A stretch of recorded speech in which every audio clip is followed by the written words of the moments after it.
We're going to get started. It's a little after 2. This is public safety. So this is convening the joint meeting, and Chairman Powell is here, so convening a joint meeting with my colleague and a very wise counselor, Chairman Powell, who's been doing public safety for probably longer than I've been born. Yeah, with Moses, okay. And so we're doing this as informational. Okay. All right, you want to go ahead. Chairman's going to make an announcement. For the members of the Public Safety Homeland Security meeting, I did not call a meeting of the committee this week, but I did want to bring your attention to your new committee secretary, Desiree Riley. And for the committee members, y'all need to go by and y'all need to meet her, give her your contact information and all that, because something happened in our office over the last few months. We have no files. All the electronic stuff was somewhere, it just disappeared. And trust me, it wasn't because I was playing with the computer either. And any of the department heads, and any of the institutional lobbyists and other folks, if y'all don't mind, go by to meet her, give her your contact information so she'll know how to reach y'all when we need you. And thank y'all. Thank you, Mr. Chairman.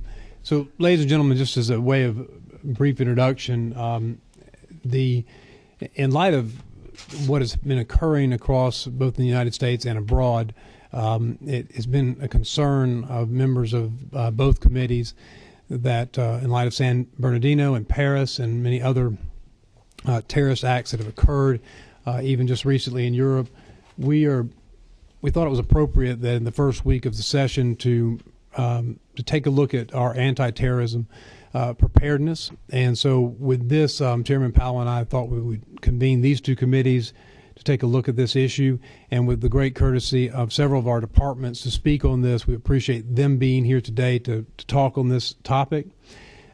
Just as a warning to members of the committee, both committees, there may be issues and information that the gentleman that will present today cannot share. So just be aware of that there are needs to keep certain things confidential so as to protect state security.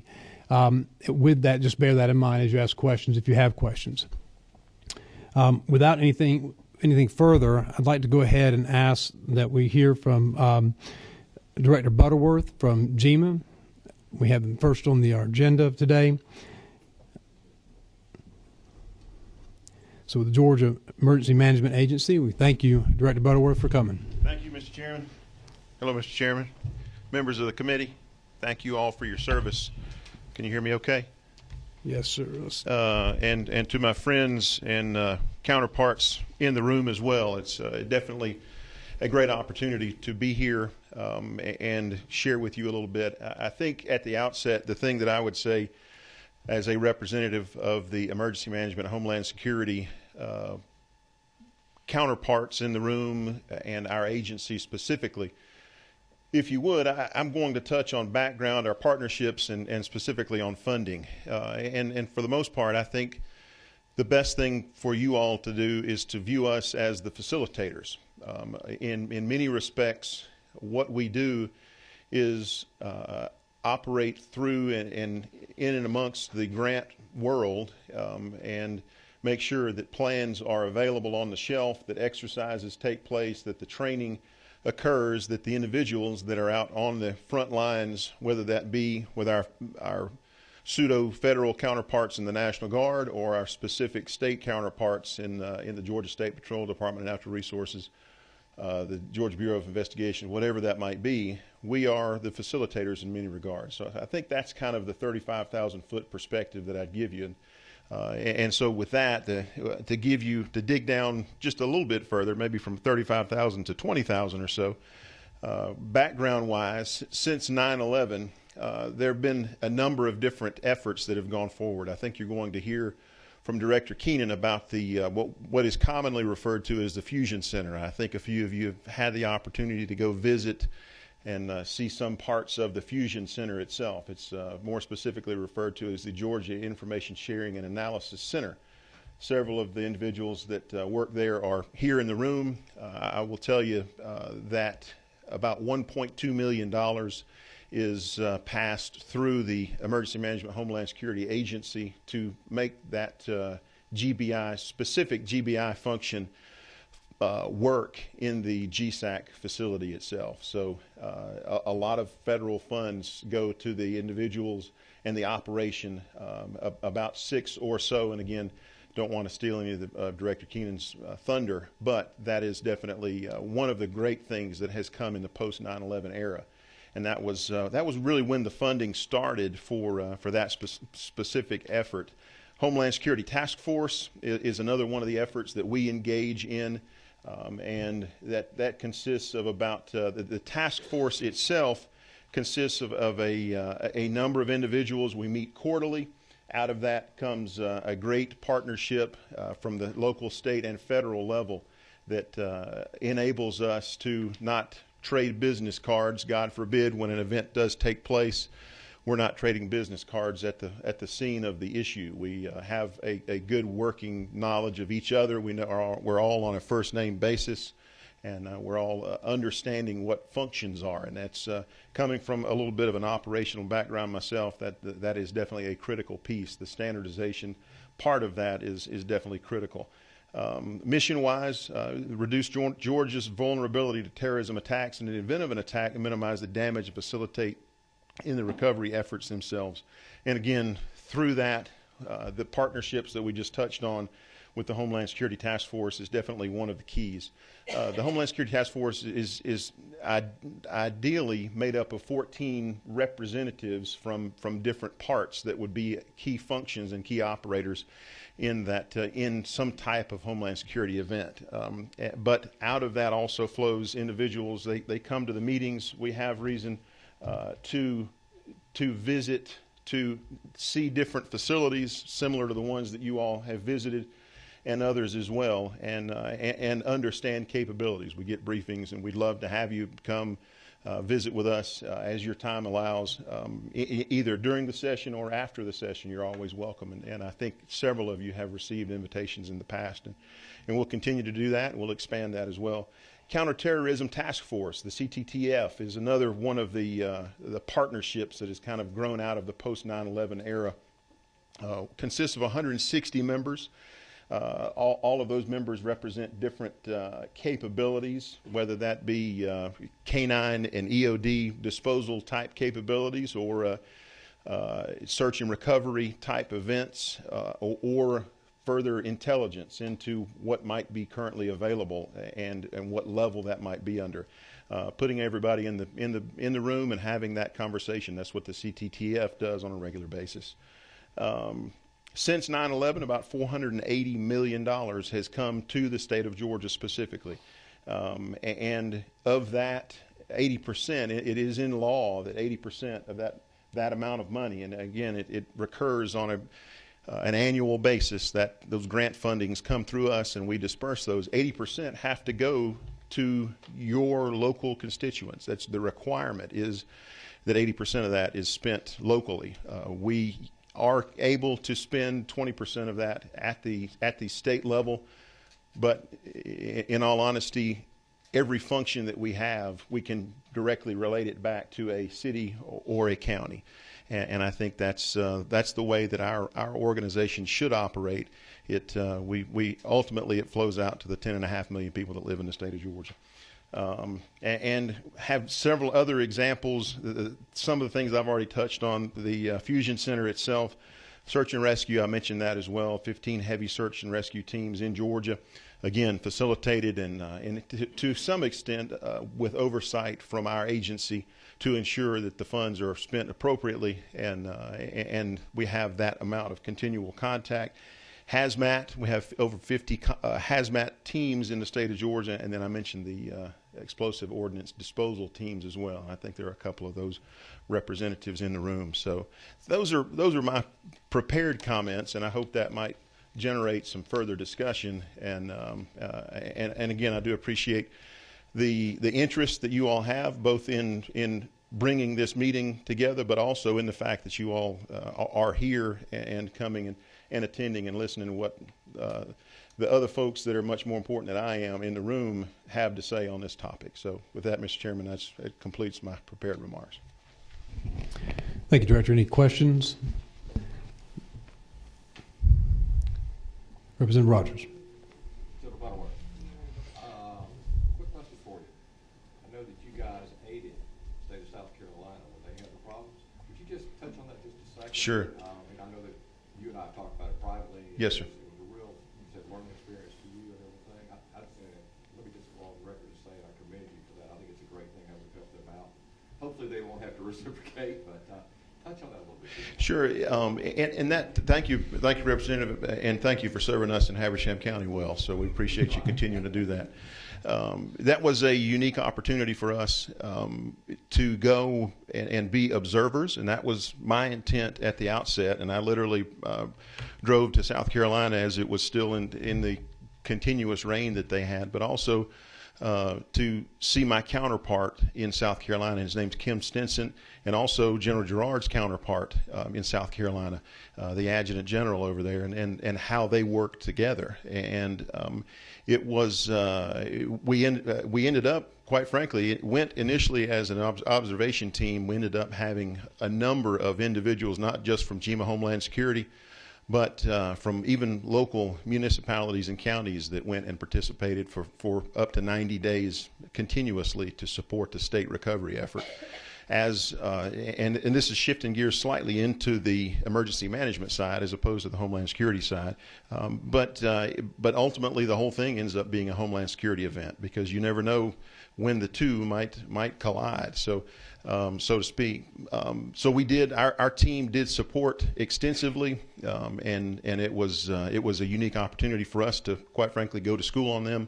But it was also part of a compact that we have with other states, not just our neighbors, but also other states all over the country. If there is a need that Georgia might have, whether it's an expertise that we have built through the post 9/11 era and certain investments that we have made, whether it's National Guard resources, whatever that might be, through a specific request process, we can provide that assistance. So, but going and kind of being there and visiting and seeing some of the dynamics, we definitely learned an incredible amount. So, and to that end, one of the things that I also wanted to touch on that I visited with the chairman about was our effort across North Georgia. I'm incredibly proud of many members of this team and the coordination that has been going on in just in recent weeks with regard to the flooding efforts that we have been engaged in. And I think several of your counties have been communicating with us about their recovery efforts as we go through the assessment process. And I want to assure all of you that that we are going through that recovery process. I do want to manage expectations and say there is, in this most recent declaration, the governor's declaration of a state of emergency, there's no guarantee that there will be a federal declaration. But we are, regardless, we're working to that end to try to get to the point where we might qualify for that. So we do continue to operate with that expectation. And should that happen, that's when federal funds would be available and would be reimbursed at 75% or so back to these local counties that have been hit incredibly hard, both up in North Georgia, and I'm actually going down to Baker Lee and Dougherty County on Friday to visit with some of the commissioners there that are very concerned about some of the Flint River flooding and some of the issues that they're dealing with. So we're continuing to work on your behalf and definitely include you all in conversations as you would like to be. Again, always welcome, and it does nothing but help us when we have you all right there with us and understanding what our folks are going through. Thank you, sir, for the question. Other questions from the committee? Director, tell the committee a little bit about the extent of the communication network that you have with the local law enforcement, particularly the sheriffs, throughout the state. Well, it is the first thing that I would say is the Homeland Security Task Force that we touched on. We have that engagement The Sheriff's Association, Terry Norris, is here. We have a tremendous amount of communication with them. I would, quite frankly, consider many of the sheriffs a friend of mine, and I communicate when a county issue pops up, and I literally had 3 issues that I was reviewing as we were sitting here before the meeting, looking at issues from school lockdowns to other issues that city police, but also sheriffs are dealing with as we speak. There are a number of regular communications. There are a couple of sheriffs in the state who are also emergency managers for their counties. So that communication is continuous and ongoing. Anything from phone calls, which quite frankly is what I prefer to initiate, but then follow-up emails and continual contact to make sure that the resources are there. The other thing that I would tell you, as I started in the outset, is one of the biggest benefits that our agency provides to 159 counties in the state of Georgia are the grant funding. Anytime, and Terry Norris would tell you, anytime we sit, we come by and talk with any of our local folks, they will mention, hey, what about my XYZ grant? Is it possible? Our folks we need an EOD canine team, whatever that might be, and we do our best to find a way to find the funds and to make sure that those funds continually flow to the folks that need them the most. Thank you, Director. Other Sir, questions? thank you. All right, seeing none, we appreciate your time. Yes, sir. Thank you very much. Thank you all again. Have a great session. Thank you. Director Keenan with the Georgia Bureau of Investigation.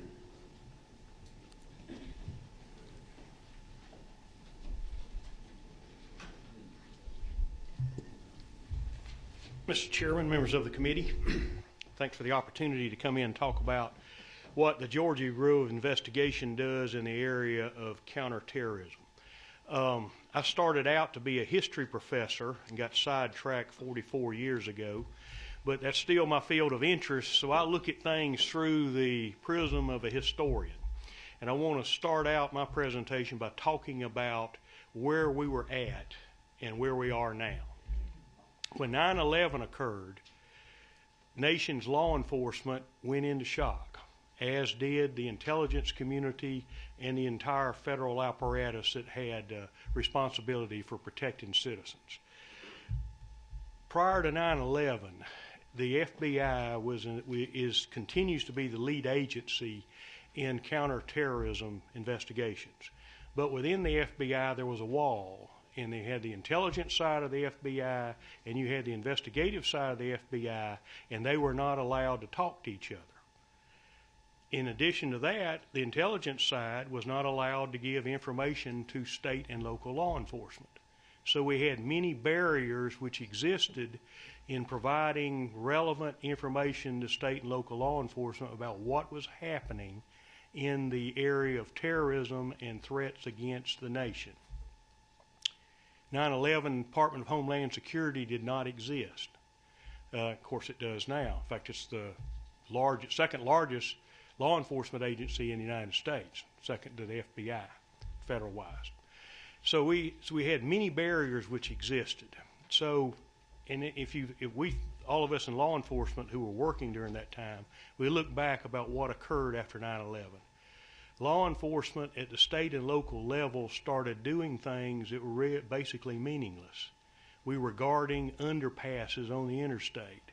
We were guarding dams because no one knew what to do, but they felt the need to be doing something.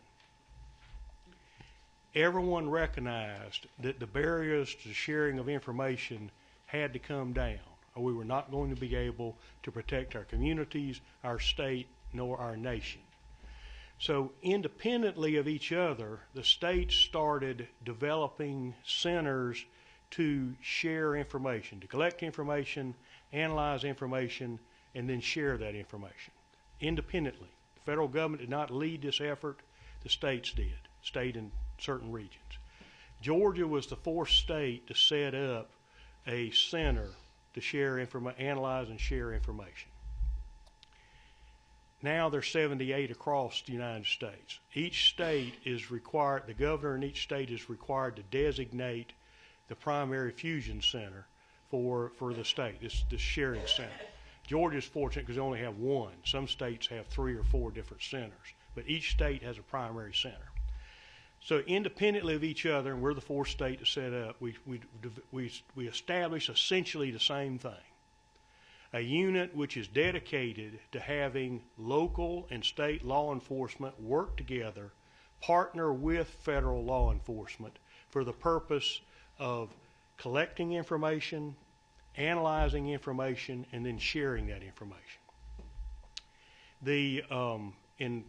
Ours is the Georgia Information Sharing and Analysis Center, but each state had one. Well, after about 5 years of the states operating independently of each other, the Department of Homeland Security is created, and then they look around and they see what state and local law enforcement has created, these centers, and they say, what a wonderful idea. And we want to adopt it, but they don't own it. We own it. State of Georgia owns our center. And we get some federal funding to support it, but it's still owned and operated by the state, as are the other states. So they looked around and they said, and the problem then is occurring. We've got so much information is being pushed from the federal government down to state and local law enforcement that it's overwhelming. Much of the information is meaningless. It's not relevant to what we do, or it's not timely. It's already outdated by the time it got down to us. So the Department of Homeland Security and the FBI look at the fusion centers, and by then they had been given a name, Fusion Center, meaning that this is a group dedicated to bringing together different law enforcement agencies, outside relevant partners in the private industry, the emergency management, have direct connection to the National Guard, on and on, having everybody tied together and share information. Well, they looked at, we need a national network. So they started robustly providing guidance and support to the individual fusion centers to get them having a baseline capability. And that has worked out very well, because what the fusion center does now, if the Department of Homeland Security or the FBI has information about an ongoing event or about a potential threat that they want to get to state and local law enforcement, they go to the fusion center. Then our job is to see that that information is passed down to the local communities, to the law enforcement local communities. Otherwise, Department of Homeland Security and the FBI would have to do this individually with 18,000 law enforcement agencies, because that's how many there are in the United States. So the Fusion Center acts as a hub of passing down information. We also act as the conduit for information from the local community, local law enforcement. Local law enforcement, if they detect suspicious activity, suspicious behavior indicative of terrorism, they can either come to the Fusion Center, which they do most of the time, or they can go directly to the FBI, because the FBI is the agency that is charged with the responsibility of conducting these investigations. So we're passing down information from the federal government and the state level down to local law enforcement, and then we're passing information from them up to the federal authorities. So that is one of the operation that we have is the traffic cop passing information both ways. Now, as far as criminal investigations in the area of terrorism, that is the responsibility of the FBI. And our participation in that is that we assign agents to the Joint Terrorism Task Force. Joint Terrorism Task Force is exactly what it says. Terrorism Task Force made up of state, local, and federal law enforcement agencies working together. Everyone on that task force has top secret security clearance. They're the ones that are conducting the criminal investigations. And Georgia, here again, was fortunate because in preparation for the Olympics, the Joint Terrorism Task Force, one of the first ones in the nation, was established in Georgia for the purpose of dealing with the 1996 Olympics. So we've had a track record of dealing with those type issues. Now, here again, Georgia is held out as a national model because we have such great relationships among the state agencies, our local law enforcement agencies, and the federal government. Many states, there's conflict among state agencies. There's conflict between the state agencies and the federal agencies. It doesn't exist here in Georgia. We're held out as a national model of cooperation. Now, our GSAC, our Fusion Center, is housed in the same building with the FBI. It is, and you've had the opportunity to visit there. Many of this group have been. We have the best of both worlds. We're in the same facility with the FBI, but we got our own space. We have our own floor. So we're separate, but we have intense partnership. We have agents and analysts that are assigned in the FBI intelligence units. They have people that are assigned to us, so we have a complete flow of information. One of the that's our primary area in counterterrorism. Now the Fusion Center does other things also. It supports local law enforcement, it supports state law enforcement and the GBI in other criminal investigations. And last year we handled over 15,000 requests from information from local law enforcement, state law enforcement that they needed in the furtherance of criminal investigations. So we have access to all manner of information, all types of databases, some of which are top secret, many of which are law enforcement sensitive. So we have a tremendous amount of information at our disposal. Now, one of the things that is key to the operation of our Fusion Center is a necessity to have very strong privacy, civil liberties policies in place, because we're dealing with extremely sensitive information.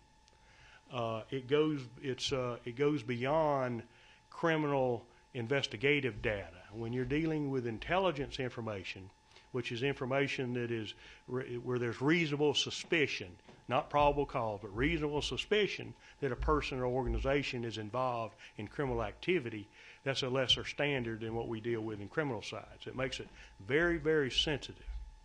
And we have strict policies, procedures, we have training, we have audit trails that tracks every bit of this information, who accesses it, and what occurs with it. And that serves all of us well, because we got tremendous amount of personal information that we safeguard. We do a yearly audit of everything that occurs in the Fusion Center in the privacy, civil liberties, addressing privacy, civil liberties issues. Our privacy policy is on our website. We're very proud of what we do in this area, because it is such sensitivity. Other states have had some scandals associated with their Fusion Centers. That's because they didn't give due diligence to what the heck they were doing. We do here. So we're fortunate that we have the relationships here. Now, one of the things you asked a question about getting information to local law enforcement, whether it's sheriff or police chief. We have a hard, fast rule in the GBI that we do not do an investigation in a jurisdiction without notifying the chief or the sheriff what we're doing, unless they're the target of the investigation, which is very seldom happens. We tell the federal government, federal agencies, if you're going to do an investigation or an operation in a county and not tell the chief of police or the sheriff, then we're not going to participate with you, because there's no reason not to trust local law enforcement. So that's that's the way we operate. Now, I believe that most law enforcement executives feel the same way I do when it comes to receiving information. Unless something relates to the state of Georgia, I don't care about it. I can't do anything what's happening up in Minnesota or Massachusetts or somewhere else. That's their responsibility. I got all I can do looking at what is occurring here in the state of Georgia. And I believe that most chiefs and sheriffs have a level of confidence from us that if they don't hear anything, that means there's nothing going on in their area. And they don't care. Steve Wilson over here, I don't believe cares what is going on down in Hayhira because he doesn't have a responsibility for it. I have to because it's statewide. But we rely on personal relationships and confidence that we're not going to allow people to be blindsided about what goes on in their area. And that has served us very well in our agency in all manner of investigations. So that's a history of where we're at and what we're doing now. Thank you, Director. Just a question for you. Could you just briefly explain what you mean by relevancy and timeliness? Because when you're disseminating information, one of the things that you've emphasized and GSAC has emphasized in our meetings has been the importance of keeping that information very focused. Right. Would you explain that a little bit more? Yeah. Here, give you an example. If the Paris bomb attacks, the Department of Homeland Security and the FBI were holding informational briefings every other day. Started out doing it twice a day. But they're telling us what is occurring in Paris, and then they say there's no known threats to the United States. There's no known threats to the state of Georgia. Well, we can understand. I can listen to the news and figure out understand what's happening in Paris. So we don't pass down information because there's no known threat to Georgia. We do pass down information when they are talking about here are the types of explosive devices that were used in Paris, and here are the operational activities that the terrorists were engaging in. Then we pass that information down to SWAT teams, bomb disposal units. That information is going to be important to. But for general law enforcement, it wouldn't. It doesn't mean that. We have. How many analysts do you have working at GSAC? I think we've got 12 analysts. Here's another change that we've seen in law enforcement. Analysts used to be viewed as basically clerks. Now that is a very professionalized position that is on parity with criminal investigators. In fact, in the FBI, they pay their analysts the same thing they pay FBI agents. We haven't got to that stage in Georgia. That's where we need to go to. They are that traffic cop. They're the ones that are reviewing the information, making assessments, drawing conclusions, and passing it, seeing that, giving it to their supervisor who gets it out in law enforcement. Thank you, Director. Chairman Wendell Willard. Thank you, and Director, thank you for that information. I just wanted to sit here. What role does the Federal Homeland Security Office play as far as interrelationship with what you're doing? And I hear the FBI quite a bit in your conversations. Yes. Where do they stand? Here is the Department of Homeland Security was the lead on this, but the FBI joined in, saying that each state needs each governor needs a Homeland Security advisor that will handle the highest levels of information, that can act as the grant facilitator for the state and to advise the governor on all manners of Homeland Security.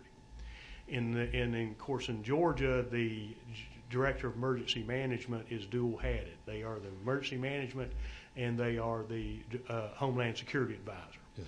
That works out very well for Vernon Keenan because it is Director Butterworth's job to keep the governor informed about what has happened, and that relieves me of that responsibility.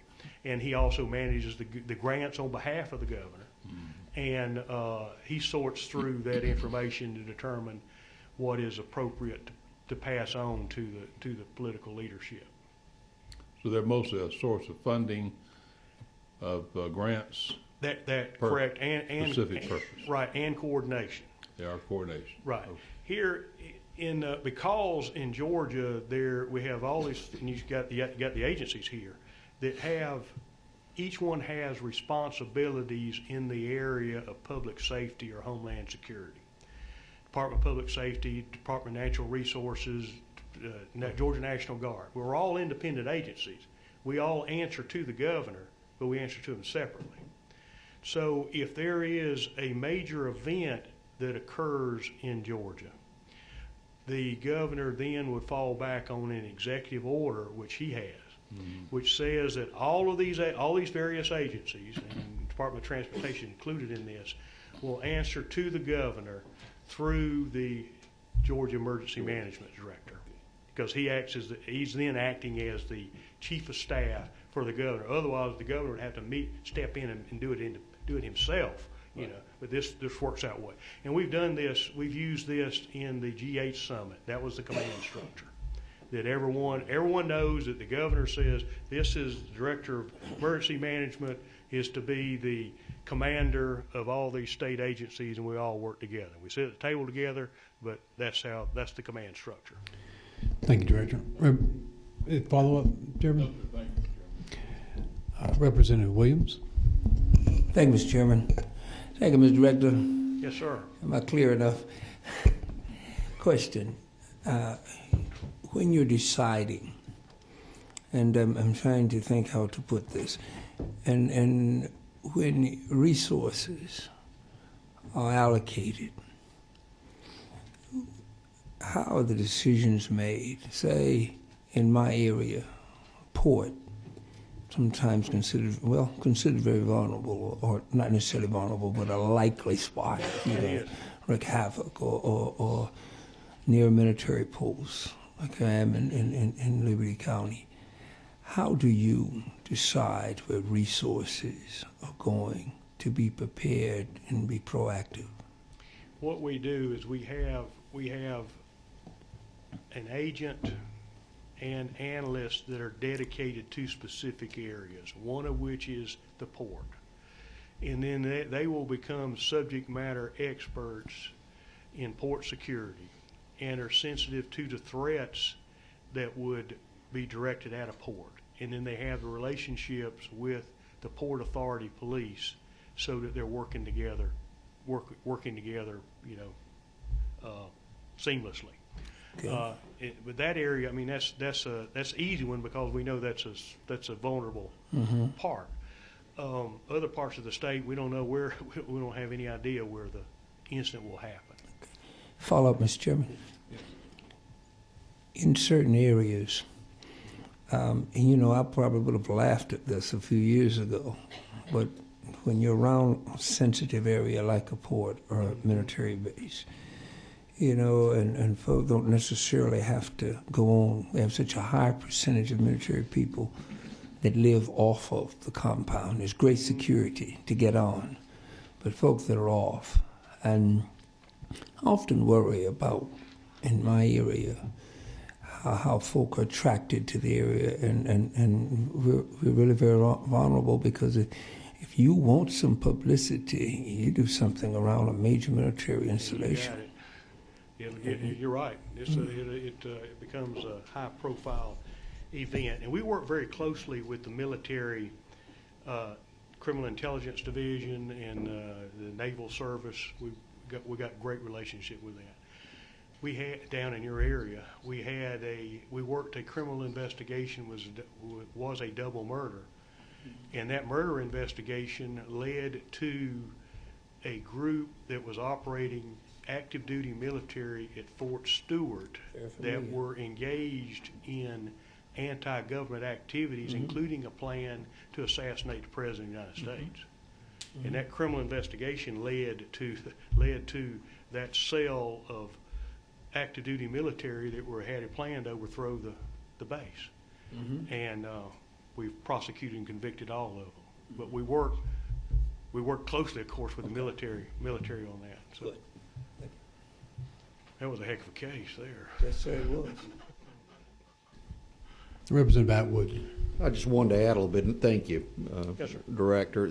I was, and just kind of to follow on Chairman Willard's statement for a lot of folks that may not know, a lot of folks look at the Federal Department of Homeland Security as a seminal entity in and of itself, and it's the parent organization. I was actually there when it was formed.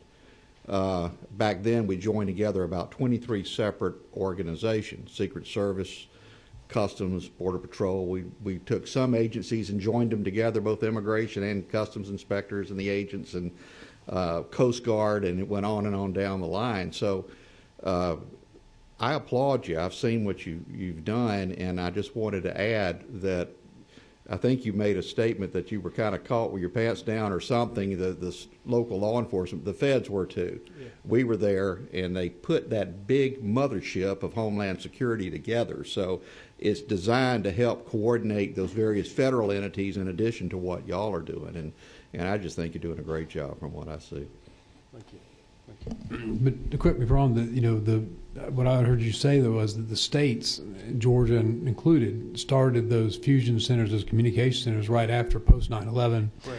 And so that now the coordination does run through Homeland Security now. So in a way, the states were ahead of the federal coordination, if you will. Is that fair to say? No, that's exactly correct. It's really unique to look at that the states, independently of each other, came up with the same concept and put the same practices in place, independent of each other.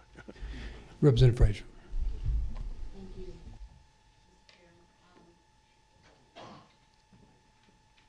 Thank you. Thank you. Thank you, Director Keenan. My question is similar to Representative Williams as it relates to possible targets or hubs. And in my area, I am a medical hub, which could possibly be another target area also. So where are we looking at? I'm in the Augusta area, and I have the university, I have MCG, I have a lot of large hospitals that are growing every day, which, you know, we are trying to make that area one of the biggest hubs in the Southeast region. So as it relates to security, we often think of airports and other things, but we never think about the medical side of it, which is very, very important.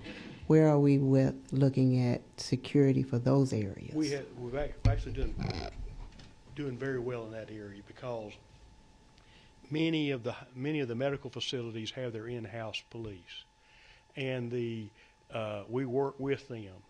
But also the facilities also have disaster plans and have response plans and security plans in place. Now, as far as being able to designate which has the highest threat level, I don't know that we're able to do that beyond the CDC. But it's where the medical facilities are very much a vulnerable point and subject to terrorist attack.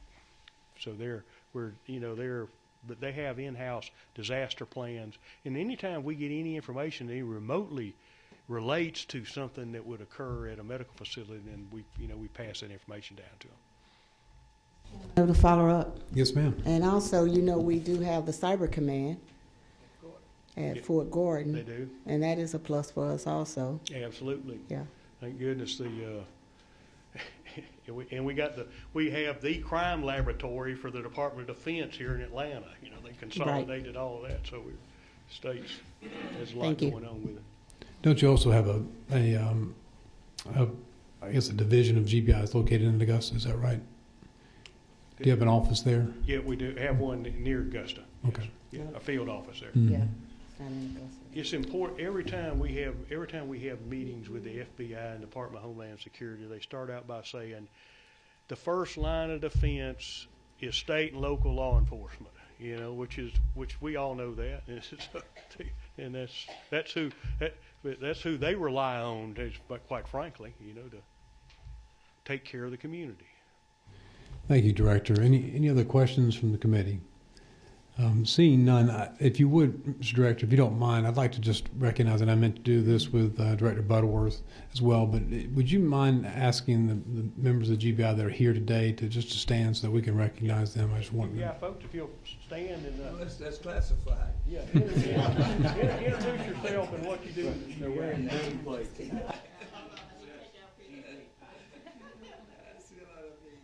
Mr. Chairman, Committee, I'm Dan Kirk. I'm the Assistant Director of the GBI. And I'm Scott Dutton, Public Affairs Director for GBI. I'm Rusty Andrews. I'm Deputy Director for Investigations. I'm Sandra Putnam. I'm the inspector over at the Fusion Center. I'm Jeff Rossler. I'm the agent in charge of the Fusion Center. I'm Trent Hillsman. I'm the Assistant Special Agent in charge of our Special Operations Unit. Connie Buck. I'm the fiscal officer. I think I speak for everyone up here. We want to thank you very much and appreciate your work. Director Butterworth, do you have folks with you that you'd like to introduce as well? Please do. I'm Lauren Curry, Chief of Staff at GMA Homeland Security. I'm Micah Hamrick, Deputy Director of the Homeland Security Directorate at GMA Homeland Security. And thank you for what you do as well.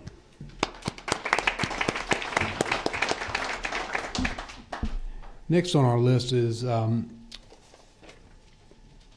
Brigadier General Joe Gerard with the Department of Defense. He's our Georgia Adjutant General. Brigadier General Gerard, thank you for coming today. We appreciate you being here. And please don't forget to introduce the folks that are with you as well. I will. Thank you, Mr. Chairman and members of the committee. First of all, the Georgia National Guard and Department of Defense, our mission is to provide ready and relevant forces to combatant commanders if the President calls, but then also, if the Governor calls, to provide that mission command and capabilities to support Homeland Defense and defense support of civil authorities. So in the event of a terrorist-type accident, the Georgia Department of Defense provides a very capable response. And from a preparatory standpoint, we do a lot prior to something like that. So we're more of a response force when the Governor and Director Butterworth call and need us to do something for the state after an event. But we do a lot before that event to make sure that we're ready to respond. And so those are some of the things mainly that I'll cover today. We have developed and maintained a very strong working relationship with our interagency partners at the local, state, and federal levels. GEMA, Homeland Security, GBI, State Patrol, FBI, Drug Enforcement Agency, et cetera. And so that goes a long way. As Director Butterworth said, we've got to know each other prior to an event instead of swapping business cards at the event, trying to figure out each other. Additionally, we constantly engage with our interagency partners through a variety of forums. As he said, the Homeland Security Task Force, Counterterrorism Working Group, and so forth. So, and we're doing a lot of exercises in that also with respect to hurricanes, winter storms, civil disturbance planning, and coordination and rehearsal exercises. So, along with that, we're continually actively planning, training, conducting exercise to be better prepared for an event if it does occur. So, and then internally, we do some active shooter stuff at our headquarters along with our armories. And we do things in conjunction with, our headquarters at Dobbins Air Reserve Base. So in conjunction with the folks there, working with Marine Corps Logistics Base in Albany, and so forth. So we're working wherever our soldiers and airmen are stationed to ensure that we're ready to respond if something happens at one of those locations as well. So, and then we're continuously updating, coordinating, rehearsing the spectrum of plans that for those type events, such as hurricane and winter storm responses, avian flu outbreaks. We're working with Department of Agriculture with respect to that, civil disturbances, and so forth. So, and then a lot of the personnel that we have at the Department of Defense, we are trained by Northcom and FEMA as they come down and give some of our folks classes and so forth with respect to responses.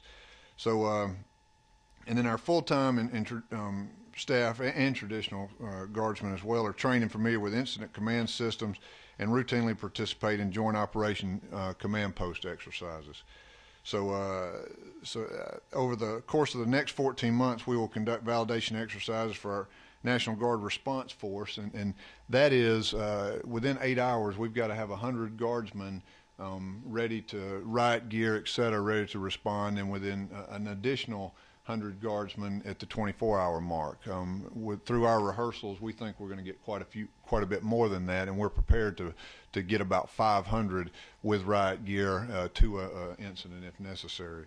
But we'll participate at places like Kings Bay Naval Station with nuclear weapons accident incident exercise, the Strategic National Stockpile exercise, the Marine Corps Logistics Base at Albany through emergency management exercise, and those type things. Additionally, NORTHCOM conducts vigilant guard exercises at different FEMA regions throughout the nation each year. And so our FEMA region this year was done in South Carolina. We went over and looked at that, watched them. We even had units that participated in it. And next year, I'm sorry, not this year, but in March of 17, we will host Vigilant Guard. And so we're working with all of our interagency partners, and we hope to have a exercise that really stresses the systems that we have in place, and because with that comes national resources that we hope can facilitate an exercise that really stresses those systems, teaches us what we don't know, and helps make us better. So that will take place in March of 17.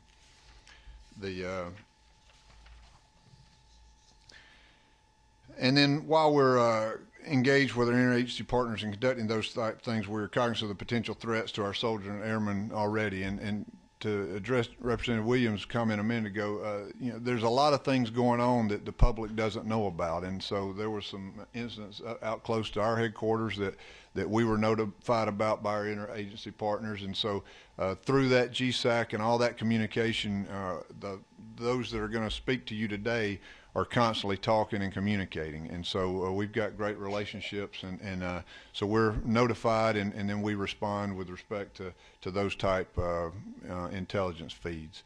So, and then I do want to take a few minutes for those of you that might not remember or don't know, each FEMA region has a Homeland Response Force, and from the National Guard, and Georgia is lucky enough to host that. We have that Homeland Response Force for this FEMA region. So that's about 500 soldiers and airmen, and they have different capabilities. One of the capabilities that they can, we've got engineers, we've got medics, and those type Suburni type individuals, so we can search through a rubble pile if a building collapses or if there's a bomb that goes off somewhere. We can search through a dirty rubble pile, meaning it's contaminated, and those medics, they know how to treat and triage contaminated casualties and so forth. And so it's a great capability that we have resident here in the state, and it's supposed to be able to respond to anywhere in the FEMA region or in the nation if necessary, but we have it resident here in Atlanta.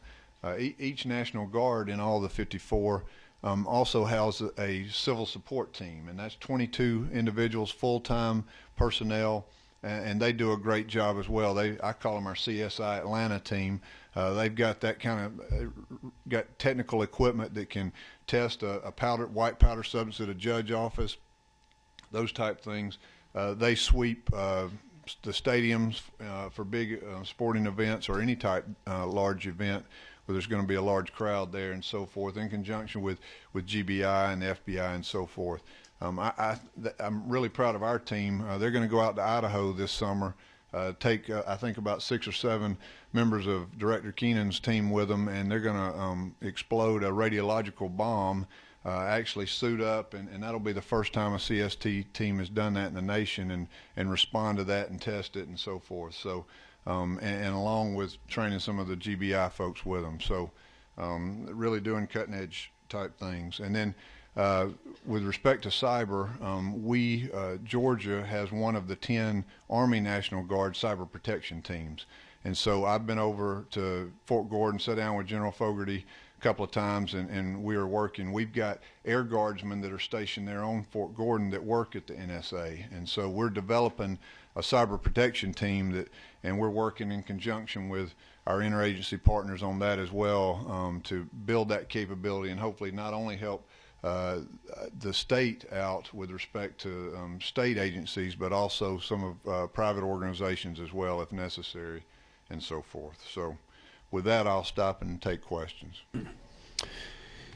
Thank you, Brigadier General. The question, just for clarification, could you explain what is the FEMA region that you're active in?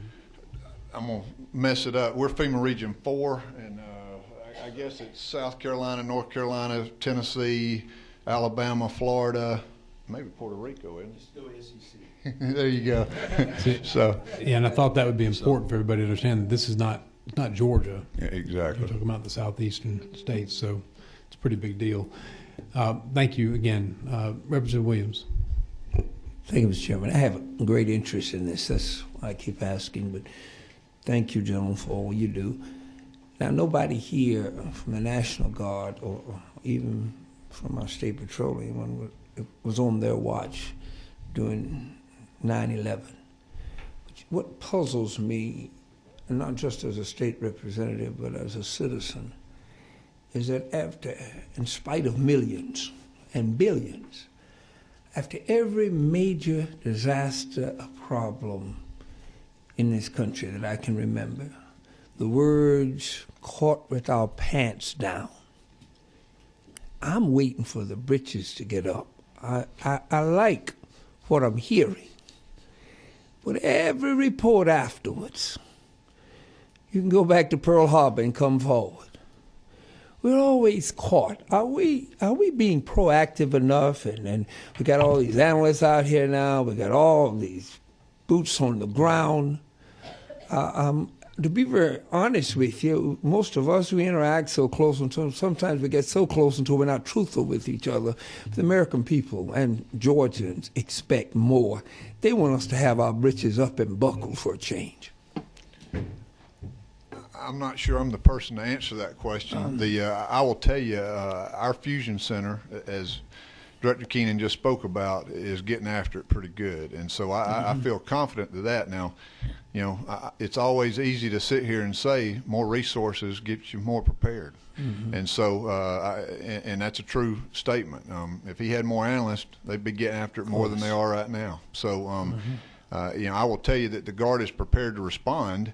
But I think your question is more leaning before the boom instead of after the boom, and exactly. you know, I think we're a lot better off than we were on 9/11. Mainly because of as you know, Director Butterworth said, you know, all the grants and so forth. I know local law enforcement has more assets and resources today than they did then.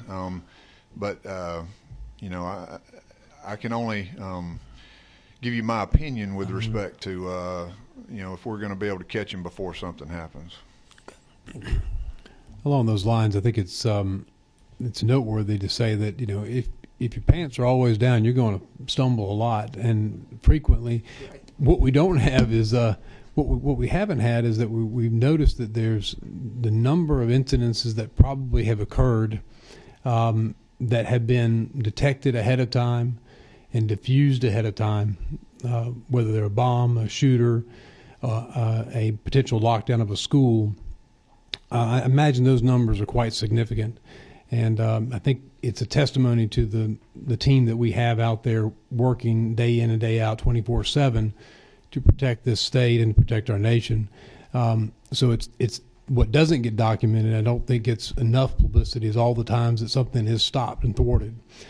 The other thing is that what I heard you say, Mr. Brigadier General, and is that you guys are going through some rigorous training, the radiological training that you're going to go through, that experience with a nuclear device being detonated, to me is just indicative of a healthy paranoia that exists to ensure that we're getting that you're getting your team trained and that other members of our state departments are trained in order to respond quickly and appropriately. Now that's after the fact, unfortunately, but sometimes containment is a big deterrent, or at least a big remedy to a very bad situation. And I appreciate that. Representative Frazier. And Mr. Chairman, I'd just like to just say to Brigadier General that my husband is retired military, 23 years. We were stationed 3 tours in Europe.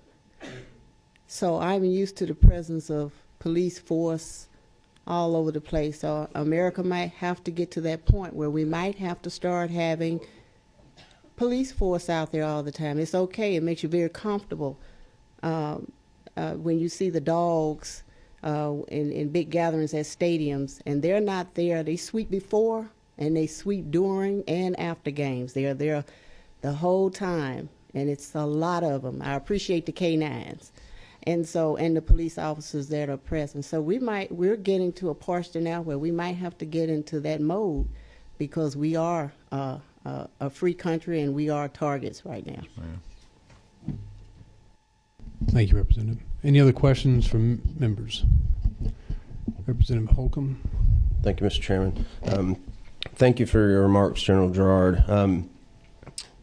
After just about every deployment that I've ever read about, one of the main weak points is the interagency process, and that it could always be done better. So what is your assessment in terms of where we are from exchanging business cards today to being a well-communicated operating system, both across state agencies and between state agencies and federal agencies? I think we're in good shape. From a strictly guard perspective, one of the things that we're doing is, when Director Butterworth's team has emergency management leader meetings through and I guess they're routine meetings throughout the state, we go there and we tell them a little bit about the guard and what we're doing, so emergency management agency heads know who we are and the services we can provide and the assistance we can provide. And then so when our guard leaders, that Captain Gerard out there at an armory somewhere throughout the state drills on a weekend, we've also asked them to go out and meet the local community, and so that they know who those folks are in case they're called to go support them. So we're continually doing that throughout the state, and that connects us with the state folks.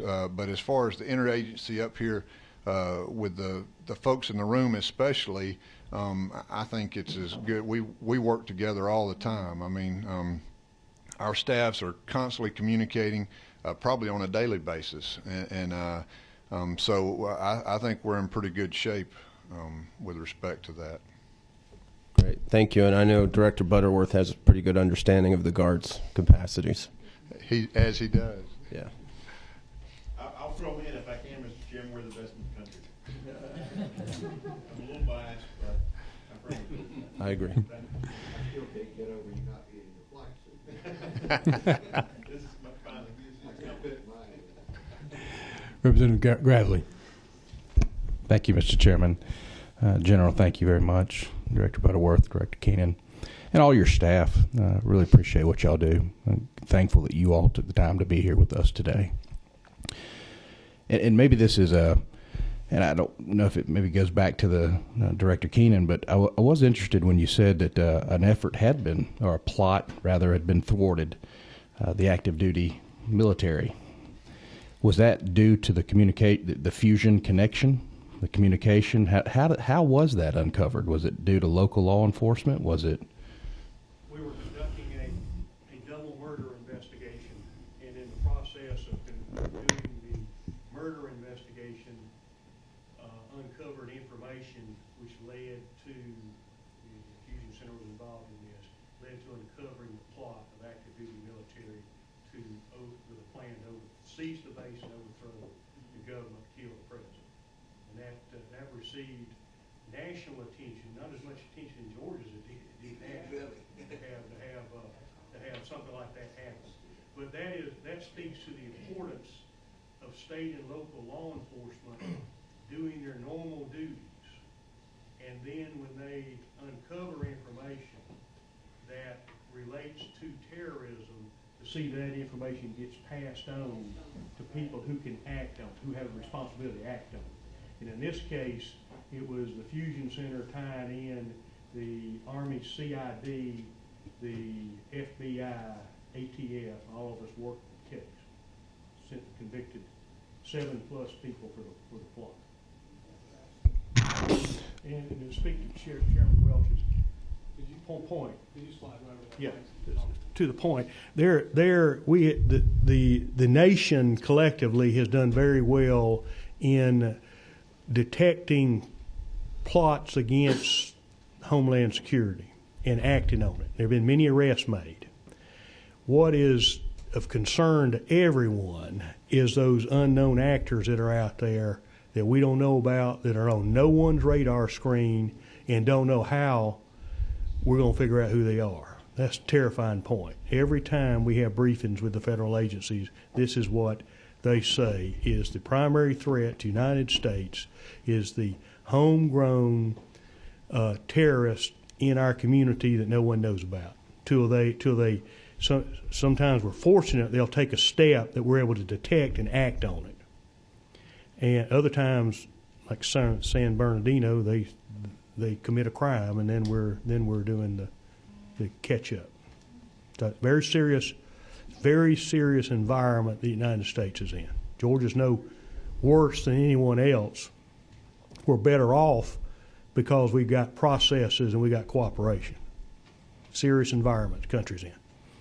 Thank you. I think just to reiterate one more time, thank you. Thank you all. I know that your families are probably under stress a lot of times and wondering what's going on, but I really appreciate what y'all do, the measures you take to keep our state and our citizens safe. Thank you very much. Thank you, Representative. Any other questions? Let me introduce a few folks. If y'all stand up right quick, please.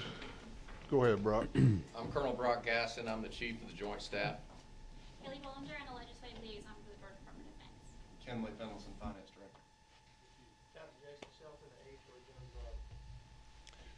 Thank y'all very much.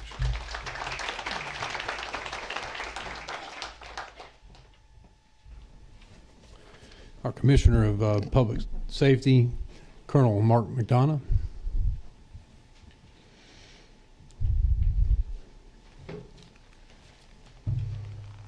Thank you, Colonel. Good afternoon, Mr. Commissioner, or excuse me, Chairman and Chairman Powell. Good to see you, sir. Ms. Gloria, good to see you. Pretty much the Department of Public Safety's role is we got a bunch of stuff and a bunch of people we can bring to bear. What I'll start out with is kind of a basic premise of the average trooper that's on the road and what his role would be. We teach our folks to look beyond the ticket, whether it's criminal activity, drug trafficking, human trafficking, or terrorism. And so in that daily patrol, if a trooper sees something that's suspicious, in their automobile is a mobile data terminal, and they have the ability to electronically submit directly to GSAC what's known as a suspicious activity report. Director Keenan talked about that flow of information up and down. So here you have an officer that's on the road, sees something that's suspicious, fills it out, and sends it electronically immediately to GSAC. And there's no filter on that information. In other words, there's no supervisor that's saying, that's not important, or that's not something that you should send. It's raw intelligence, basically, that now the trained analyst looks at and says, he is an idiot, or, he might have something here. So right off the bat, that's what that system is, whether it's a trooper or whether it's a deputy sheriff or a police officer. In this environment, we routinely conduct school visits. When we first started doing that, folks were like, what you doing? But our mindset is here when you talk about potential targets is to have our folks be a common sight in our schools around the state. We have folks that are security officers or school resource officers there, but when a trooper's there, it kind of heightens the role of why we're there and proactively might stop something. We maintain knowledge and routine patrol of critical infrastructure. Ms. Gloria, you brought up that point, and as Director Butterworth was listening, he asked me to kind of use that critical infrastructure protection as a point to kind of how all this works. After 9/11, when we first had our alert system, they'd put out a particular alert, and they'd say, well, critical infrastructure is the issue. And Director Keenan and I were talking the other day how we'd all run around, whether it was communications or a dam or a power plant or a hospital, and there was no purpose or there was no direction of how we were allocating those resources. Well, since then, when that occurs, with the fusion centers in place, that alert may go up, and what comes with that alert is intelligence that a particular type of critical infrastructure is potentially at risk. And Homeland Security puts that down, and GSAC looks at some of their reports, and maybe in Waynesboro, Georgia, there were some suspicious folks that were looked at. And what critical infrastructure is in your area? And so, yes, I didn't mention it, you did. But the point is now with a little bit of intelligence and a little bit of direction, now we can properly allocate those resources specifically to what may be the issue, instead of running around shotgunning the issue. So the whole work of the GBI and GSAC, that running down those intelligence pieces, running down where things are occurring, matching that up to what is coming down from the feds, and then allocating those resources is kind of how that team, and what your question is, how we decide where to send them and when to send them. Does that answer that question? Okay. We provide advanced law enforcement rapid response training, alert training. The State Patrol was the first State Patrol agency in the country to be alert certified, all of our personnel. We did that at the direction of the FBI about 3 years ago. The Department of Justice put out the standard for response to active shooter. We took that very seriously, and in addition to that, we provide that training free of cost to any other agency in the state. And to date, we've provided that to 49 different agencies. We also provide CRAS training, which is the civilian response to active shooter events. We're doing that here on Capitol Hill. We've done that to some of your employees. We've got the Department of Transportation that's asked us, DOS has asked us, CJCC has asked us, and so all over the state, not only with our state employees, but anybody else, we're providing that training. And I've got to highlight one of Director Butterworth's initiatives. GEMA has also put together a Train the Trainer course to get into this, because this type of training, the preparedness for it, and bringing it to the highlight of where it needs to be, and putting that on the forefront is a great initiative. So there's a lot of people that are involved in it, and if anybody needs it, whether it's GEMA, Homeland Security, or us, we're there to provide it. You talked about how you're trying to be proactive, and I'll use the Capitol here as an example. 2 years ago, we proactively put long rifles on the troopers on foot patrol outside the Capitol. And it was interesting the response that got. Ooh, what's going on? What's going on? We know what's going on. And so if you look at the Capitol as an example, proactively we're trying to keep the problem where? Out of the Capitol, out of the Legislative Office Building, out of the AG's office. I'll kiddingly say at this point, I can't introduce anybody here with me because they're out there proactively keeping the Capitol secure. But that's just an example of a layered approach that we use at the Capitol, but it's the same type of approach that would be used elsewhere. The patrol also has a SWAT and dive team. We provide that capability to 100 of 159 counties. The SWAT team is a level 2 SWAT team. It is a member of both the CTTF and the JTTF. They have everything from armored personnel carriers and the ability to work with our aviation unit, even to provide an airborne sniper platform. So they are there to respond at a moment's notice. The dive team also provides Homeland Security type issues. We're hooked in with the Coast Guard on the coast, so if there's a requirement even for open water dives to inspect those tankers that are coming in to the port for Homeland Security reason, we have the ability to do that as well. Our initial response teams. We have 9 initial response teams, which are composed of 12 troopers in each troop. So Miss Gloria, when that balloon would go up potentially in Waynesville, that group would be notified to go support the folks at Plant Vogel. We'd probably bring our aviation unit as well, but we would do that all in coordination with Director Butterworth and with Director Keenan, based upon what intel would tell us what we would do. Our mobile field forces, you heard the director speak about sometimes there is a fine line between what's occurring on a domestic issue or what might turn into a Homeland Security issue. When you see some of the demonstrations that occur in our country, there are groups that come to those demonstrations not for the purpose of the demonstration, but the purpose to do things other than what those are rightfully expressing their First Amendment right. And so we have 360 troopers, 9 40-man teams throughout the state. So if there's an incident, we can bring those folks to bear for crowd control and for what other type of security might be required. Our aviation division has 6 hangars throughout the state. We have 5 FLIR-equipped helicopters. So if there's an incident, we can bring forward-looking infrared radar to be able to have that bird's eye view and provide that on-scene commander that bird's eye view of what's going on. We're also integrated with the Coast Guard down in the port area to also provide aviation assistance to port security as well. Our Motor Carrier Compliance Division works closely with the Nuclear Regulatory Commission, GEMA, and the DOD for the secure transportation of nuclear waste in and out of certain parts of our state or through our state. So you can see in that point with the critical infrastructure issue, if that were the target, that's how we would focus those resources based upon intelligence. Here at the Capitol, we have a perfect example of the cooperation as far as money is concerned. We have 4 canine units here that sweep the Capitol every single day. Where does the funding come from that? Well, that comes from Director Butterworth at GEMA.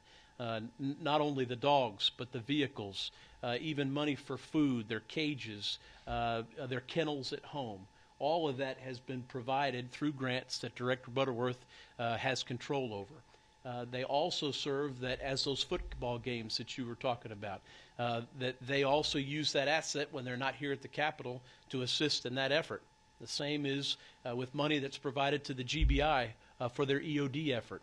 So when football's in town, all those GBI agents are over there. All those canine units are over there in that proactive way to try to stop anything that may occur there. We're also a member of the CTTF and the JTTF, and that's my presentation. I'll be happy to answer any questions. Any questions from the members of the committee? Very good. I have one question for you, Colonel, and that is with respect to the transport of tractor trailers through the state and their contents. And I don't need details on it. I'm just wondering if we are able, are the troopers able, as the Motor Carrier Compliance Division, are they in a position to in a sense monitor some of what is transported through the state with proper devices? Yes, sir. And pardon for being ambiguous, but it's intentional. Yes, sir. Okay. Other questions from members of the committee?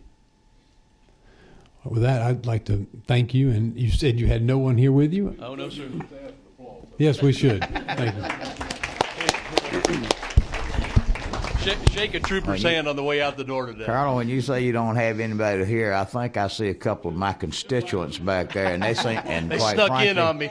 they're the most 2 important folks that I know that are here today. Y'all like to stand up, Tommy? Thank you.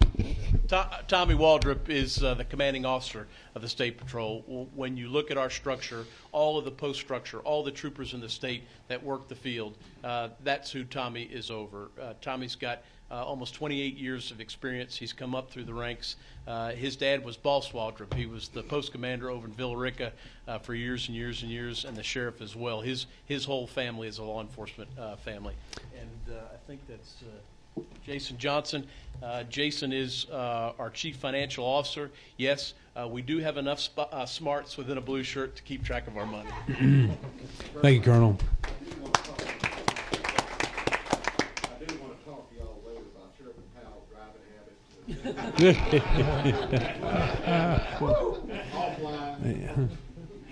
habits. With that, committee members, again, let me just express on behalf of the General Assembly and on behalf of these 2 committees and the members of those 2 houses, our sincere appreciation for your service, our gratitude for you putting yourself in harm's way to protect us, to protect Georgians. We are definitely indebted gratitude to you, men and women, who are working to keep this state safe. Thank you for your service. With that, I'll just adjourn the meeting unless the chairman has anything else. No, I don't. With that, we're adjourned. Thank you.